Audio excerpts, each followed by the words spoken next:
सर्वांगी सुंदर उदिशेंदुराची कंठी झळके। भगवान के आशीर्वाद के बिना तो कुछ भी संभव नहीं है और खजराना गणेश जी की तो विशेष मान्यता है इंदौर में। और इंदौर लगातार 8वीं बार अब उच्च पायदान पर स्थापित है। भगवान का धन्यवाद करने और आशीर्वाद लेने की भविष्य में भी हम अच्छा करते रहें, इसके लिए हम लोग खजराना गणेश आज गए।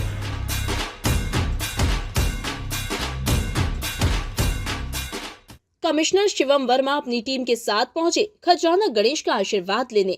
स्वच्छता मिशन प्रभारी अभिलाष मिश्रा, एडिशनल कमिश्नर रोहित सिसोनिया भी रहे साथ। खजराना गणेश को किया इंदौर का अवार्ड समर्पित। स्वच्छता मिशन प्रभारी अभिलाष मिश्रा ने बताया, भगवान के आशीर्वाद के बिना ऐसी सफलता संभव नहीं। मिश्रा ने आने वाले समय में होने वाले नवाचार की जानकारी दी। आर्टिफिशियल इंटेलिजेंस और डिजिटल ओरिएंटेशन को स्वच्छता अभियान में शामिल करेंगे। फूड डिलीवरी स्टाइल में वेस्ट कलेक्शन बढ़ाने ऐप बेस्ड कलेक्शन पर जाएंगे।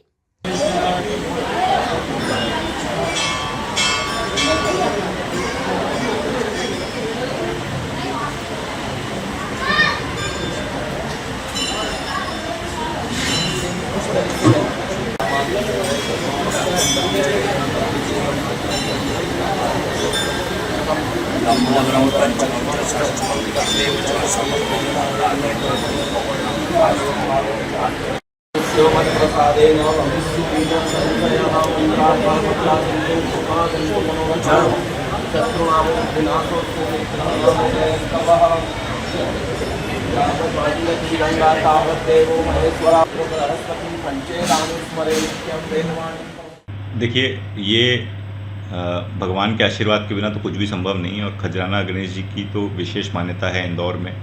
और इंदौर लगातार 8वीं बार अब उच्च पायदान पर स्थापित है।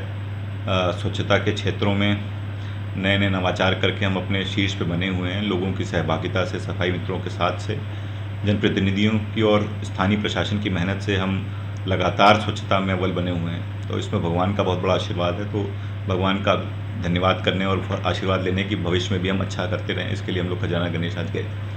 देखिए, अब हम स्वच्छता के सुपर लीग में आ गए हैं। हम स्वच्छ से सुपर स्वच्छ कैटेगरी में आ गए हैं। और जैसा कि वहाँ पे माननीय मंत्री जी ने भी बताया, महुआ मिनिस्टर ने भी बताया हम सबको कि इस बार हमें दूसरे शहर की भी जिम्मेदारी दी जाएगी। हमारे लिए सबसे ज़्यादा ज़रूरी है कि हम जो स्वच्छ भारत के फील्ड में, जो वेस्ट प्रोसेसिंग के फील्ड में जो टेक्नोलॉजी रैपिडली चेंज हो रही है, उसको हम कैसे अडाप्ट कर सकते हैं। जो नए नए टेक्नोलॉजी आ रहे हैं उसको हम इंदौर में सबसे पहले कैसे ला के अडाप्ट कर सकते हैं और उससे रिजल्ट दिखा सकते हैं। क्योंकि हमेशा से इंदौर ने वेस्ट मैनेजमेंट में एक राह दिखाई है, चाहे वो बायो CNG हो, चाहे वेस्ट प्रोसेसिंग की हो, चाहे नया ग्रीन प्रोसेसिंग प्लांट हो। तो जो नया एमर्जिंग फील्ड है उसको हम कैसे यूज़ कर सकते हैं, टेक्नोलॉजी हम कैसे यूज़ कर सकते हैं। अभी आपने कुछ दिन पहले आपने देखा कि इंदौर ने अपने सारे टॉयलेट्स में IoT डिवाइसेस लगाए, जिससे हम रियल टाइम अपने टॉयलेट्स की एयर क्वालिटी चेक कर सकें और लोगों को और बेहतर सर्विस देने के दिशा में वो कदम था।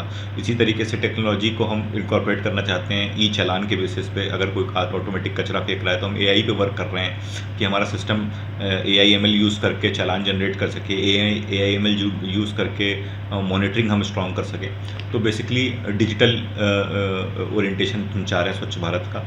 और जो हमारा जो एग्जिस्टिंग सिस्टम है, क्योंकि वो इतना स्ट्रॉन्ग है और वो हमारा फाउंडेशन है, उसको हमको अपडेट करना है। जैसे आपने अभी देखा, हमने पिछले कुछ दिन पहले अपनी गाड़ियाँ EV कर दी, तो हम पॉल्यूशन भी कम करना चाह रहे हैं, सिटी डस्ट फ्री करना चाह रहे हैं। तो ऐसे आने वाले समय में हम पूरा अपना डीजल का फ्लीट हम उसको CNG या फिर EV मोड पे ले जाना चाहेंगे।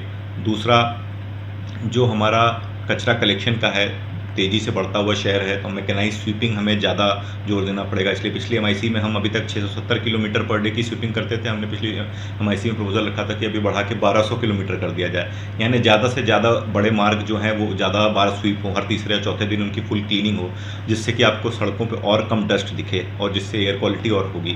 तो कुल मिला के वेस्ट प्रोसेसिंग में अपडेट करना, नई टेक्नोलॉजी का उपयोग करना, डिजिटलाइज करना, आर्टिफिशियल इंटेलिजेंस का ज़माना है, उसको हम कैसे उपयोग कर रहे हैं उसको और बढ़ाना, और क्वालिटी ऑफ लाइफ हम इंदौरी सिटीजन्स को और कैसे उनकी इम्प्रूव कर सकते हैं, एयर क्वालिटी में, वेस्ट प्रोसेसिंग में, विजुअल क्लीननेस में, इन सबको फोकस करते हुए हम आगे का अपनी रणनीति बना रहे हैं। देखिए, अभी हमारी जो वेस्ट प्रोसेसिंग की कैपेसिटी है वो ऑलरेडी हम सरप्लस में है, लेकिन आज हम प्लान करते हैं तभी हम सरप्लस में रहते हैं। तो हमने अभी से प्लान किया है, जैसे आपने वेस्ट कैपेसिटी जो भी हमारा 550 टन का प्लांट है, हम उसको 800 टन तक ले जा रहे हैं ताकि भविष्य के लिए वो प्लांट रेडी रहे। कुछ हम लोगों को और बेहतर फैसिलिटी भी देना चाहते हैं। जो डेली D2D व्हीकल जा रहा है वो तो जा ही रहा है, लोगों घर घर में जो कचरा कलेक्ट कर रहा है, बट कई बार लोगों की डिमांड रहती है कि हमारे घर में कुछ अलग से कचरा है जिसको हमको कलेक्ट करने के लिए बाहर जाना पड़ता है, लोगों से कलेक्ट करना पड़ता है। तो हम उसको भी on payment basis on demand application एक लेके आ रहे हैं, जिसको हम क्विक साफ कह रहे हैं। कई कॉलोनियाँ हैं जिसको हम कॉलोनी गेटेड कॉलोनीज़ को हम सुविधा दे जा रहे हैं कि पेमेंट बेसिस पे हम उनकी भी सफाई किया करेंगे। तो नई तरीके की फैसिलिटी भी लोगों को हम देने के लिए प्लानिंग कर रहे हैं और जो बहुत जल्दी इसमें हम लॉन्च भी करेंगे इसको।